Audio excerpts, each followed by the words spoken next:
Hola, hola, ¿qué tal? Bienvenidos a este nuevo episodio del podcast Los Clásicos, que dedicaremos al cuento, puro cuento, cuentos para todos los gustos. Soy José Luis García, director de la emisora virtual RCN Clásica. Me escuchan en las plataformas de Spreaker, Spotify, Google Podcast y Apple Podcast. Bienvenido. Esta es una época propicia, bueno, en realidad todas las épocas son propicias para darle rienda suelta al placer de la lectura, que nos permite conocer nuevas realidades, ampliar la limitada visión del mediocre, digamos, del monótono mundo de la cotidianidad, vernos a nosotros mismos en el espejo de la literatura. Cualquier género literario puede ser el oasis que nos libere del desierto de la costumbre, de la resaca de la vida mundana, de la letal e incierta pandemia, o de las letales e inciertas pandemias. COVID-19, locura, estupidez humana, problemas sociales y económicos del país ancestrales que vienen de vieja data sin haberle encontrado todavía solución. Una novela, un ensayo, un poema, una biografía, un evangelio o epístola, ¿por qué no? Una crónica, un reportaje de largo aliento pueden ser la alternativa. No obstante, en esta ocasión me voy a centrar en el cuento, en ese rayo de luz de la narrativa que nos alumbra un segmento de vida a propósito de la reciente publicación de un libro antológico en Colombia. Atravesó sin lágrimas por todas esas muertes. Solo lloró, vencida, cuando vio en las noticias a una terca gaviota insistiendo en librarse con el pico de su espesa mortaja de petróleo. De textos como este de Luz Teresa Valderrama y más extensos de muchos otros autores está conformado el libro del que les hablaba o del que se los mencionaba, se los sugería, el libro antológico Cuentos y Relatos de la Literatura Colombiana, el tomo 3, compilado por la profesora, escritora y poeta Luzmeri Giraldo y publicado ya a fines del año pasado por el Fondo de Cultura Económica. Sin olvidar a los grandes de la cuentística universal de todos los tiempos, tales como Esopo, Chekhov, Maupassant, Grimm, Cortázar, Borges, Quiroga, Munro, Arreola, Rulfo, Poe, Hemingway y el propio García Márquez, esta antología del cuento colombiano contemporáneo ha inspirado mis lecturas de los últimos días y mis sugerencias de hoy. Bueno, mis lecturas de los últimos días, de las últimas semanas y de los últimos meses. Exprofeso del citado cuento corto, de la minificción o de la narración breve, que evoca el haiku japonés o el brevísimo y emblemático texto de Augusto Monterroso. ¿Se acuerdan? Cuando despertó, el dinosaurio todavía estaba allí. A raíz de esto, pues recuerdo también la figura del escritor mexicano Juan José Arreola, uno de los grandes del relato corto, pero no tan conocido por el público, sobre una de cuyas condensadas narraciones me voy a permitir la libertad de citarme. En verdad os digo, se llama esa condensada narración, ese cuento breve. Sobre este cuento trabajé mi tesis de grado en el Magíster de Literatura Hispanoamericana que hice en el Instituto Caro y Cuervo, en el Seminario Andrés Bello del Instituto Caro y Cuervo. En verdad os digo, una mirada sociocrítica al discurso paródico de Juan José Arreola, comillas, porque así se titula la tesis, este anfibológico título. Los invito a leer el cuento, no tanto mi tesis, claro, aunque si quieren. Bien, la autora, la antóloga, la profesora Luzmeri Giraldo, sobre este libro, sobre esta antología del cuento corto colombiano, o del cuento en general, no solo del corto, también hay relatos extensos de gran factura literaria, nos decía, comillas, a mí me gusta mucho el cuento brevísimo, el cuento corto, que también tengo en el segundo tomo. Este es el tercer tomo, recordemos. El tercer tomo del libro antológico Cuentos y Relatos de la Literatura Colombiana. Pues bien, ella se refería a que también tengo en el segundo tomo porque, no me gusta decir subgénero, es un género híbrido. Está a medio camino entre lo poético, el relato, la fábula, la alegoría. Esta condensación profunda que hace que cuando uno como lector termine de leer, quede pensativo y sienta que ha leído una exhalación. Es como propia de la poesía, es una iluminación, es un relámpago. Cierro comillas, hasta acá lo que nos decía Luzmeri Giraldo. Por cierto, escuchemos el diálogo que sostuvimos con la profesora Luzmeri Giraldo. El saludo cordial, profesora. ¿Cómo ha estado en estos tiempos de pandemia, en estos tiempos difíciles? Sin mucho gusto, sí, aquí encerrada, trabajando en estos tiempos difíciles.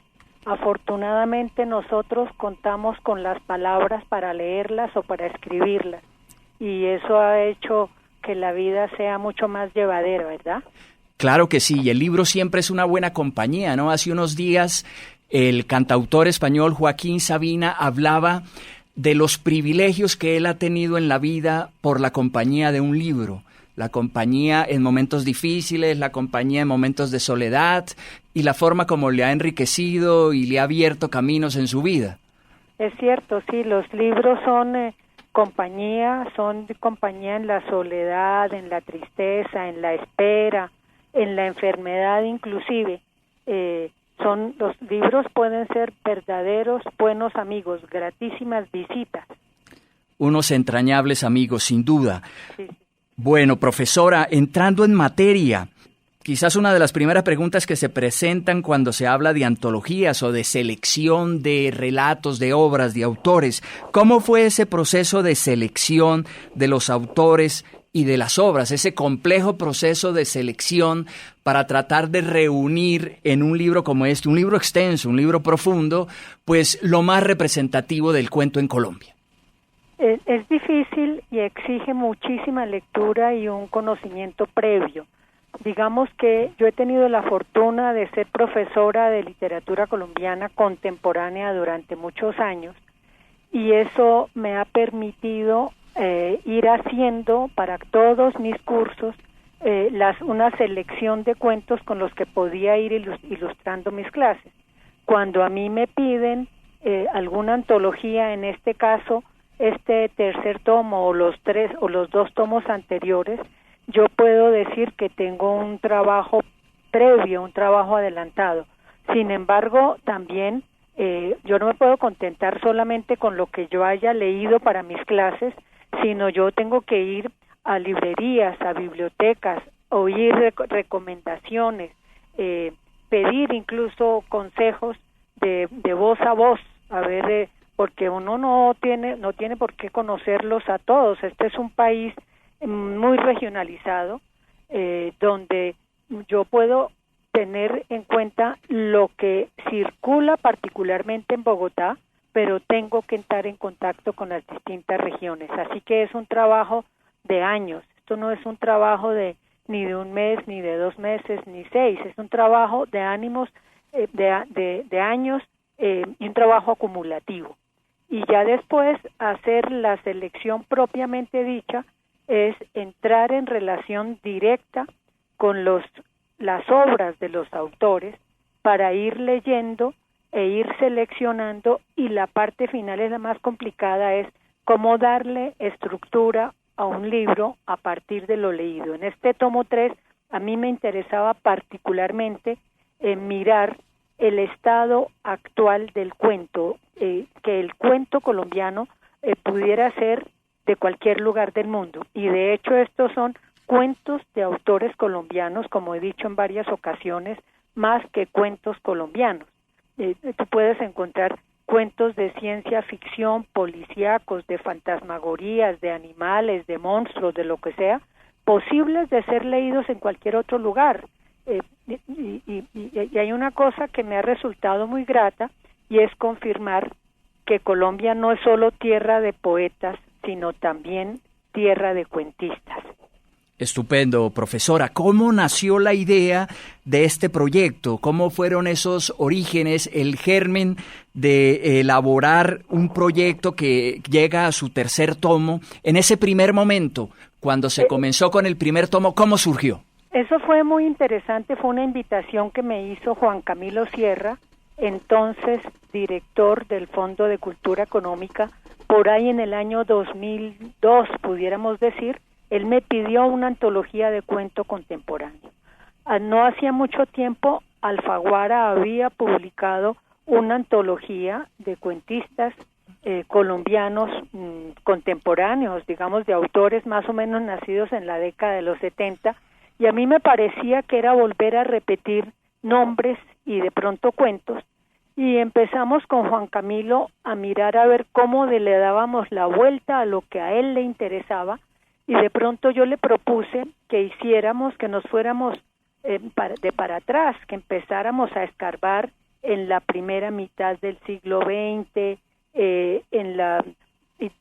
digamos que en la medida en que yo iba leyendo, yo iba descubriendo que era importante hacer una especie de recorrido histórico que hicimos a la inversa, hasta que al final, llegando al comienzo, pensé que todas las historias de la literatura empiezan con grandes mitologías, y entonces se me ocurrió que el primer tomo empezara con relatos de tradición arcaica que son mitos de distintas etnias colombianas, y después pasé a algunos relatos de la colonia hasta llegar, digamos, a relatos costumbristas en el siglo XIX, y por fin al comienzo verdadero, digamos, a la consumación ya del género cuento propiamente dicho. Mientras tanto, las 3 primeras partes del primer tomo fue buscar relatos que tuvieran algún tipo de unidad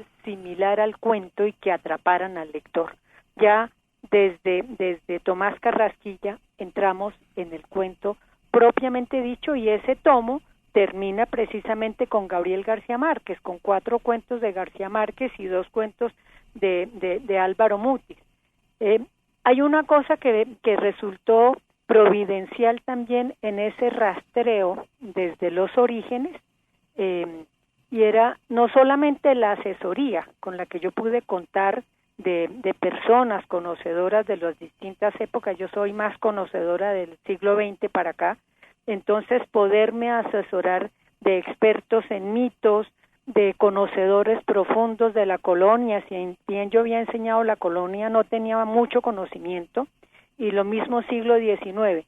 Esta asesoría de colegas de la Universidad Nacional o Javeriana, donde yo estuve trabajando, fue sustancial, y darme cuenta en todo el recorrido del primer tomo que al cerrar con Gabriel García Márquez estábamos como recogiendo todas las vertientes, porque Gabriel García Márquez tiene el mundo mítico y la literatura oral, tiene el lenguaje de los cronistas, tiene el lenguaje de las costumbres también, y tiene eso que llamamos el oficio de contar, con temas urbanos, con temas de lo real maravilloso, con temas, digamos, fantásticos, con temas incluso policíacos. Entonces fue una delicia, por ejemplo, eso. El segundo tomo ya fue ver la diversidad de temáticas que empezaba a encontrar o que yo encontraba en autores que seguían siendo contemporáneos de Gabriel García Márquez, o quizás un poco más jóvenes, pero sí cercanos a García Márquez, temas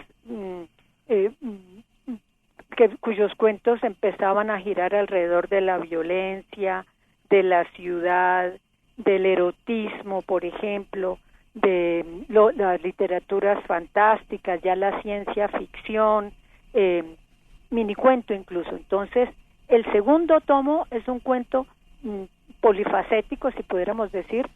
Sí. Ya menos de desarrollo del cuento, que es como la primera parte, que es la evolución del género hasta llegar a la consolidación. Ese segundo ya es el género está constituido, entonces lo que hay son preocupaciones que tienen que ver con la contemporaneidad de los autores. Esto me permitió también, para el tercer tomo, ver en qué estado se encuentra la narrativa y el cuento colombiano, con autores mucho más jóvenes. Hay autores nacidos desde de los 90 hasta fines de la década del 30. Lo que quiere decir es que esos autores de la década del 30, de los 40, 50, 60, pueden ser perfectamente contemporáneos en su escritura, a pesar de toda su trayectoria, muy contemporáneos en sus preocupaciones e inquietudes a los autores más jóvenes. Sí, se me adelantó un poco a mi siguiente pregunta, y es cómo se estructura, qué periodo abarca este tercer tomo y además cómo se articula con los dos anteriores. Digamos que el segundo tomo llega a cuentos de autores nacidos a comienzos de la década del 70. En ese segundo autores, si bien hay unos, los que vienen después del boom, o digamos forcejeando con el boom, como Nicolás Oescún, Óscar Collazos, Fernando Cruz Cronfli, Luis Fayad, Germán Espinosa, Moreno Durán, Parra Sandoval, Marvel Moreno, por ejemplo, todos esos autores nacidos, digamos, a finales de los 30 y durante los 40. Ahí ya comenté que había unos pocos autores de los años 70, nacidos en los 70, como el caso o 60, como el caso de Pablo Montoya, de los 70, Juan Gabriel Vázquez, Antonio Ungar, Ricardo Silva, autores hoy muy contemporáneos, Jorge Franco, mucho que se volvieron muy vigentes posteriormente. Este tercero tiene autores básicamente nacidos de los 70 para acá, con una cuentística desarrollada ya avanzado este siglo XXI. Los otros llegaban hasta el 2005, digamos. Los dos primeros tomos fueron publicados en el 2005. 15 años después se publica el tercer tomo, con autores que están con obra en marcha, y estos corresponden a cuentos muy, muy actuales. Todos estos cuentos pertenecen a libros que estos autores ya han publicado, que han tenido mucha acogida entre los lectores colombianos y extranjeros, que también fue muy interesante. No era mi propósito solamente incluir autores de reconocimiento mayor, porque hay autores que tienen la mala fortuna de que sus obras uno no entiende por qué, hay como un hado maligno que de pronto no deja de divulgar a determinados autores. Yo buscaba cuentos que me interesaran y después miraba la trayectoria del autor. Tan es así, profesora Luzmeri, el tema de la actualidad, que se encuentra, que hace presencia la pandemia y la cuarentena entre algunos de los cuentos de esta antología del tercer tomo. Pero es muy curioso, porque si hay unos cuentos de pandemia, de infestaciones, de figuras monstruosas, de terrores, de encierros, de miedo, pero en general esos cuentos son como si fueran premonitorios. Es posible que el cuento que el cuento de Guido Tamayo fuera escrito a tenor de la pandemia, pero es un cuento que puede, digamos, que cabe en cualquier momento. Pero sí, muchos para mí son cuentos que anuncian la pandemia o que ya nos preparan para esto que hemos estado viviendo. Sí, son cuentos muy actuales, y hay muchos cuentos también como de ciencia ficción, de visitas de viajes intergalácticas, de visitas de animales monstruosos de otros territorios, que eso quién sabe si lo podemos vivir, de los problemas mismos digamos, de la crisis de este planeta dentro de lo que sería la conciencia ecológica y demás, ¿no es cierto? De todo hay. Sí, sí. Eso es lo que más me gusta, que tiene de todo, sin que yo hubiera dicho, voy a buscar cuentos ecológicos, cuentos de ciencia ficción, cuentos de detectives, cuentos de figuras que vienen de los cómics. No, era lo que me iba llegando. Claro, profesora, se me ocurre que es algo así como la literatura como anticipatoria del futuro, cosa que en el pasado también ha sido una de las funciones de la literatura, ¿no? Pues en este caso del cuento. Sí.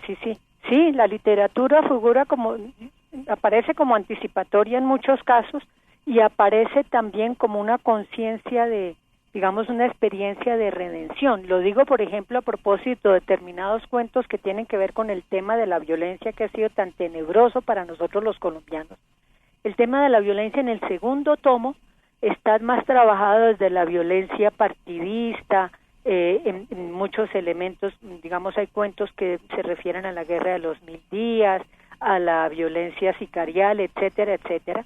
En este tomo tercero, la violencia es de otra índole. Uno adivina que en algunos, que yo los ubico en un grupo que llamo tantas veces horror, que algunos tienen que ver con la brutalidad de la violencia, pero no es explícita. Aquí no ve uno la guerrilla, aquí no ve uno el sicario, aquí no ve uno las fuerzas oscuras, ese tipo de fuerzas oscuras tan evidentes están sugeridas, y además curiosamente están entretejidas con el amor, como si el amor, la pasión, dijéramos como que hiciera descansar la intensidad de la violencia, ¿no?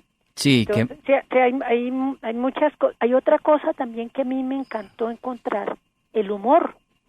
También, el humor, ¿no? En algún grupo de cuentos que uno pues sabe, en el tomo anterior hay cuentos que tienen muchísimo humor, como por ejemplo erotismo y humor, que era lo propio de R.H. Moreno Durán, y es también lo propio de Marco Tulio Aguilera Garramuño, ¿no? que están unidos esos dos temas, pero esos dos tomos anteriores digamos que son un poco más solemnes, si uno quisiera.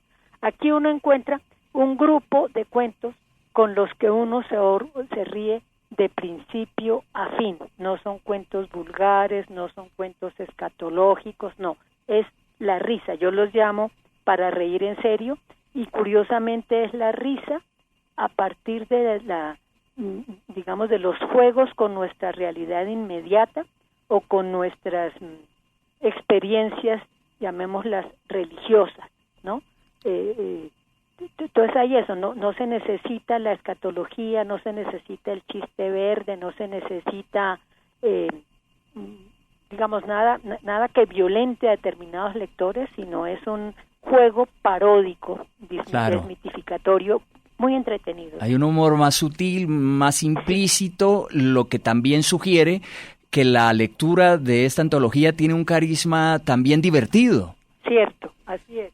Bueno, y con regocijo, profesora, he visto en este tomo una mayor presencia o mucho más visible de las mujeres cuentistas. Por ejemplo, en el primer tomo había 2. Hoy hay 15 en este tercero. ¿Es porque hay más escritoras, porque son más visibles o porque hay más equidad de género? Digamos que quise tener equidad de género, pero no fue fácil. Me hubiera gustado incluir a más mujeres, lo mismo en el segundo tomo.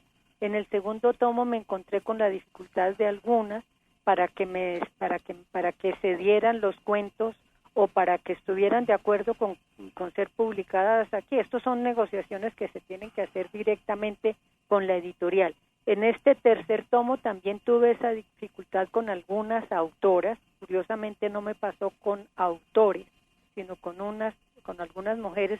Lástima, porque son mujeres que yo he leído y que me gustan mucho, pero también me encontré con otra cosa. Creo que hay 15 o 17 mujeres, no lo recuerdo muy bien, en este tercer tomo. 15. 15. Yo lo que noté, las mujeres son mucho más pudorosas a la hora de entregar sus textos. Son más perfeccionistas, o algunas son más perfeccionistas. Yo le pedí a los autores, mira, he leído tales cuentos, necesito que me mande 1, 2 o 3 de tales, y me mandaban inmediatamente. Con las mujeres me tocaba tocar la puerta, llamar, insistir, y en un afán también de perfeccionismo, muchas. Y en otras me di cuenta de que las mujeres son menos cuentistas, yo creo que hay más narradoras, novelistas. ¿Son más de largo aliento que los hombres, las mujeres, escritoras? Eso me sorprendió. Digamos, son muchas las poetas, que también he hecho antologías de poetas, mujeres. Uh-huh. Son muchas las poetas y más las novelistas que las cuentistas. Eso me llamó muchísimo la atención. Llamó mucho la atención. Vamos a ver si para el siguiente tomo que estoy preparando, sea para esta editorial o para otra, logro incluir a otras mujeres. Pero esa es una noticia muy buena. O sea, tenemos a la vista un cuarto tomo. ¿Y para cuándo sería, digamos? No, quién sabe, es que eso tengo que terminar, porque yo trabajo en esto despacio, como se dice, morosa y amorosamente. Porque claro, como toca. Que el producto salga perfecto. Así que yo es. misma quede contenta. Claro, profesora, mire, esta pregunta es difícil. A mí me han gustado muchos de los cuentos de la antología, por ejemplo, el de Sergio Ocampo Madrid, El amante fiel de medianoche, que me pareció extraordinario. El de Pedro Badrán, Memorias de un vampiro, eso es una joya, de verdad que sí. La pregunta difícil es, bueno, ¿y a usted cuál es el cuento que más le gusta de este tercer tomo de su antología Cuentos y Relatos de la Literatura Colombiana? Sí, ¿Muy sí. comprometedora la pregunta, no? No es comprometedora, porque es muy difícil para mí decir, porque cada uno en su género y en su grupo, no puedo decir me gusta más este que otro. Me divertí mucho más con uno y gocé mucho la lectura demorada de otros más largos, como también de algunos de los cortos, de los minicuentos, de lo que llamo letras mínimas. Entonces me cuesta mucho trabajo decir este o aquel. Por supuesto que tengo unos cuentos que me gustan muchísimo, otros que me gustan tanto como para haberlos incluido, pero entonces ahí me toca ser prudente. Claro. En general me gusta toda la antología, los 3 tomos, y este tomo en particular lo disfruté mucho, lo disfruté de una manera distinta a los otros 2 tomos. Todavía me lo estoy gozando. Qué bien. Todavía lo estoy leyendo, todavía vuelvo sobre algunos cuentos y descubro cosas que no había visto en las primeras lecturas, por ejemplo, que eso también me parece muy positivo, ¿no? Que cada lectura me da nuevas posibilidades. Claro, ¿qué es lo que pasa con las grandes obras de la literatura Sí, o con me ha las gustado. grandes obras de arte en general? Cierto, sí. Sí. Me ha gustado mucho esto, hacer este tomo. Pues igual los otros fueron hace 15 años, los gocé y los sufrí, porque era difícil, fue un trabajo de 2 años o más, o 3 años, trabajando en muchos momentos de la mano de Juan Camilo. Este fue muy acompañada también por Gabriela Roca, que acaba de ser nombrada en propiedad como directora de la editorial de Fondo de Cultura Económica Colombia. Una buena noticia, una muy buena noticia. He contado con unos editores maravillosos, el grupo que me acompañó también aquí en la revisión de textos de allá del fondo, una maravilla, ¿no? De hacerle ver a uno, Luz Mary, la coma no es ahí, porque uno también se equivoca. Claro, eso es un trabajo de artesanía, de carpintería, como decía García Márquez, inclusive. Sí. Entonces yo he disfrutado muchísimo este tomo, tal vez porque pues a mí me gusta estar a la orden del día, digamos. Sí. Y entonces que estos autores me permitan saber lo que está pasando aquí como algo similar a lo que pasa en cualquier parte del mundo, a mí me encanta.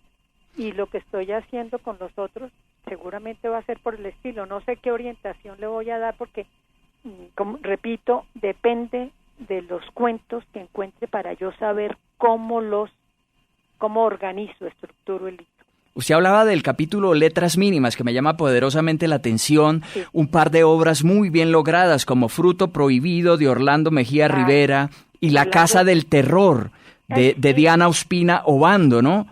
Voy a echar un cuentico, una historia muy personal. Me llama muchísimo la atención y me gusta mucho porque inclusive en mi tesis de grado yo trabajé un texto corto de Juan José Arreola, muy reconocido por la crítica y por la academia, pero lamentablemente un poco olvidado por las editoriales y por los lectores, que titulé en su momento, En verdad os digo, una mirada sociocrítica al discurso paródico de Juan José Arreola. Y veo con regocijo que sigue también entonces muy vigente ese tipo de microcuento, de narración breve, de cuento corto que usted recoge también acá en este tomo. Sí, me gusta, a mí me gusta mucho el cuento brevísimo, el cuento corto, que también tengo en el segundo tomo, porque no me gusta decir subgénero, es un género híbrido, está a medio camino entre lo poético, el relato, la fábula, ¿cierto? Sí. La alegoría, esta condensación profunda que hace que cuando uno como lector termine de leer, quede pensativo y sienta que ha leído una exhalación, que es como propio de la poesía, pero así es una iluminación, es es un relámpago, leía yo alguna vez que enseñaba algo de esto en la universidad. Entonces, yo procuro no dejar de lado este tipo de literatura que algunos desdeñan por la brevedad. Hay gente que desdeña los textos breves, la poesía o el minicuento, porque considera que lo breve es más fácil, ¿no? Si es que condensar es muy difícil.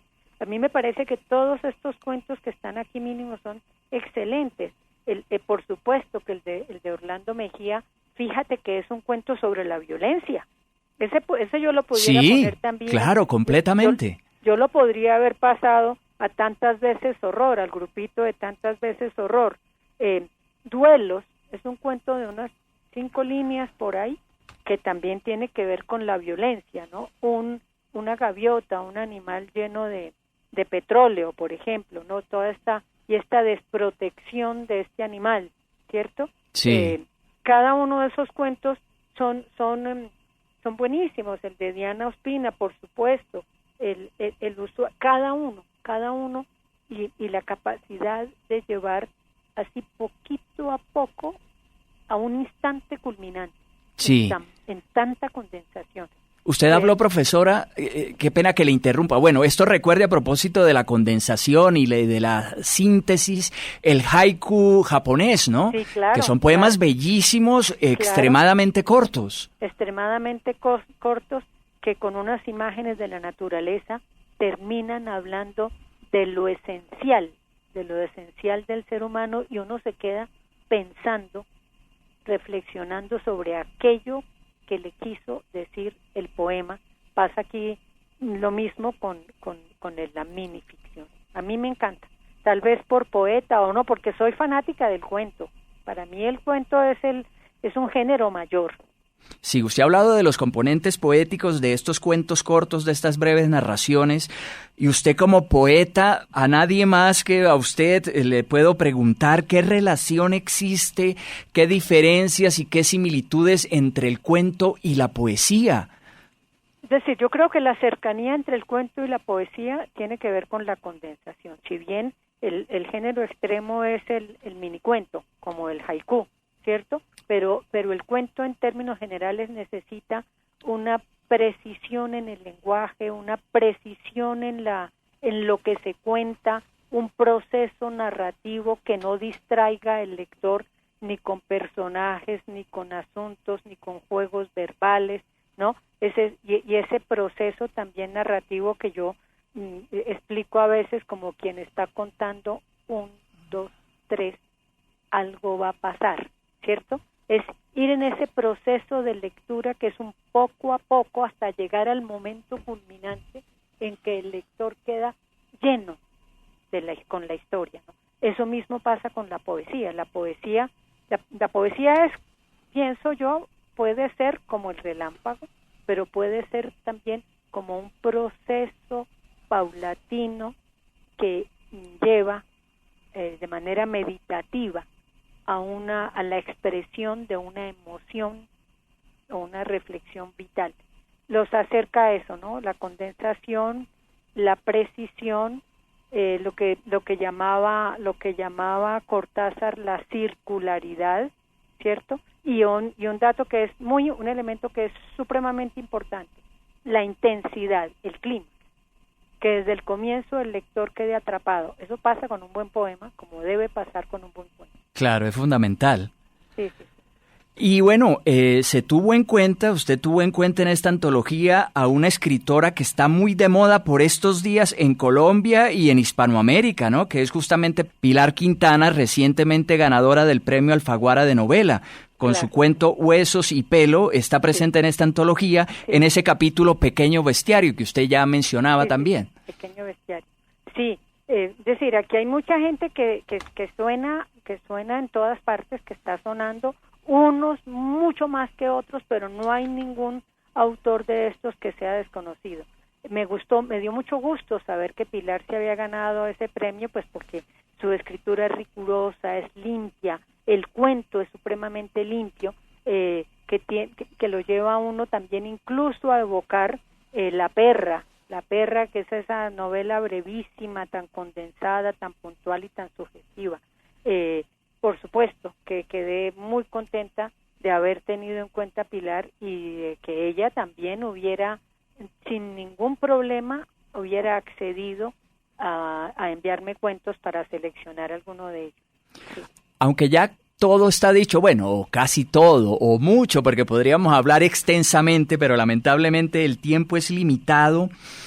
Pero acudiendo a su poder de síntesis, yo la invitaría a que invite, valga la redundancia, a los oyentes de RCN Clásica, a que lean esta antología. ¿Por qué los colombianos o por qué los lectores de cualquier lugar del mundo deberían y sería muy bueno que se leyeran cuentos y relatos de la literatura colombiana tomo 3? Ahora, obviamente también es un libro de consulta pues fundamental, indispensable para estudiantes, para académicos, para profesores, pero también pensando en general en el lector. Puedo empezar diciendo simplemente que los 2 tomos anteriores se han agotado y han tenido más de 5 reimpresiones y que han servido de muestra, dijéramos, de una especie de evolución del lenguaje cuentístico colombiano y de historia de la literatura colombiana. Es un libro que ha tenido muchísima acogida en el país y en el exterior.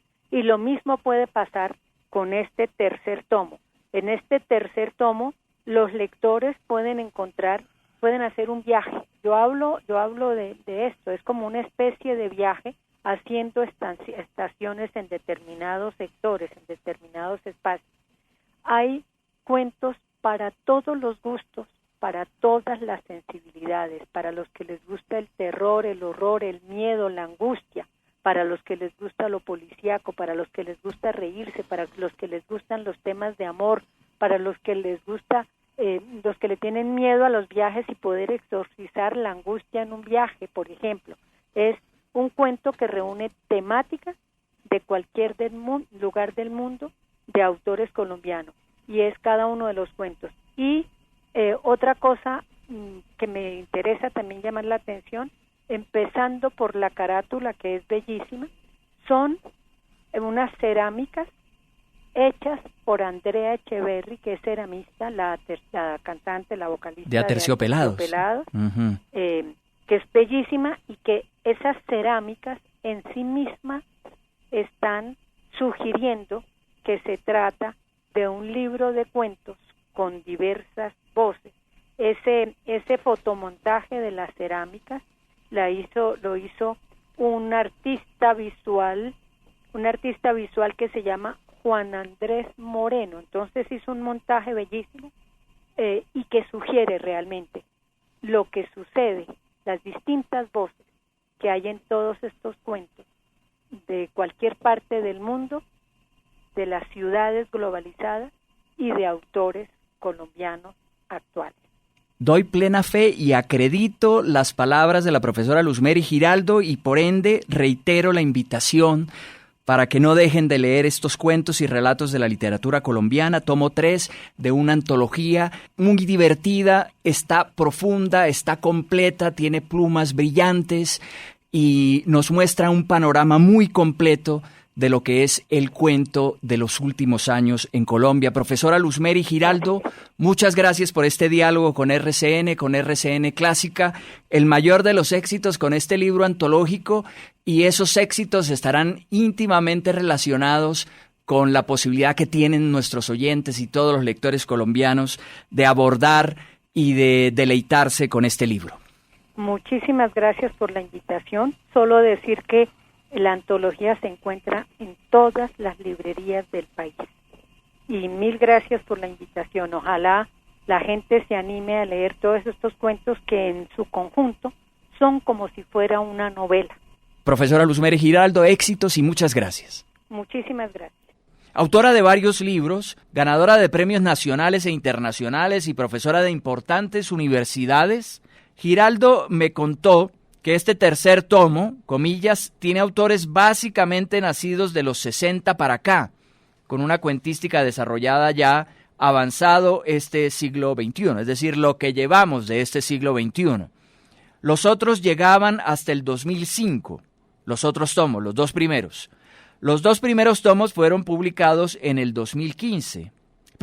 Los 2 primeros tomos fueron publicados en el 2005. 15 años después se publica el tercer tomo con autores que están con obra en marcha, y estos corresponden a cuentos muy, muy actuales, enfatiza la profesora Giraldo. Todos estos cuentos pertenecen a libros que estos autores ya han publicado, que han tenido mucha acogida entre los lectores colombianos y extranjeros. En el prólogo de Cuentos y Relatos de la Literatura Colombiana, tomo 3, la antóloga afirma que toda antología es una invitación a un viaje en el que se recorren lugares y escenarios, se reconocen personajes y situaciones, se experimentan emociones y sensaciones, es decir, maneras de afrontar la existencia, nos decía la antóloga.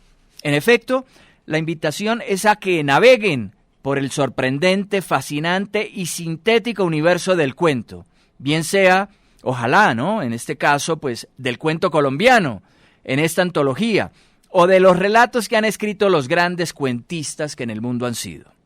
Mientras en el primer tomo de la antología solo aparecen 2 mujeres cuentistas, en este tercero hay 15, y pudieron ser varias más.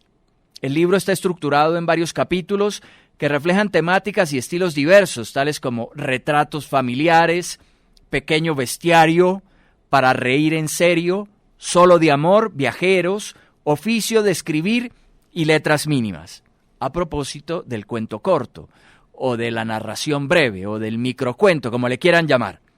Entre los muchos cuentos buenos de la compilación, en la que, por cierto, aparece Pilar Quintana, ganadora este año del Premio Alfaguara de Novela, uno de los más importantes premios de la literatura en lengua española, pues se destacan El amante fiel de medianoche, de Sergio Campo Madrid, y Memorias de un vampiro, de Pedro Badrán, por su sensualidad, imaginación y gran factura literaria. Recordemos con el narrador uruguayo Horacio Quiroga, en su Decálogo del perfecto cuentista, que un cuento es una novela depurada de ripios, y tanto si fungimos como felices lectores o como aprendices de escritores, no olvidemos y pongamos en práctica el primer mandamiento de este decálogo del escritor uruguayo Horacio Quiroga, que viene muy a cuento, por cierto, en estos días de recogimiento de alguna manera y por qué no de espiritualidad, de lectura, aunque también de desazón y de incertidumbre, pero también de esperanza, la que no debemos perder nunca, y de expectativa, por supuesto. Pues Quiroga decía lo siguiente en ese primer mandamiento del decálogo: cree en un maestro, Poe, Maupassant, Kipling, Chekhov, como en Dios mismo. Soy José Luis García, director de la emisora virtual RCN Clásica. Me escuchan en Spreaker, Spotify, Google Podcast y Apple Podcast. Hasta la próxima.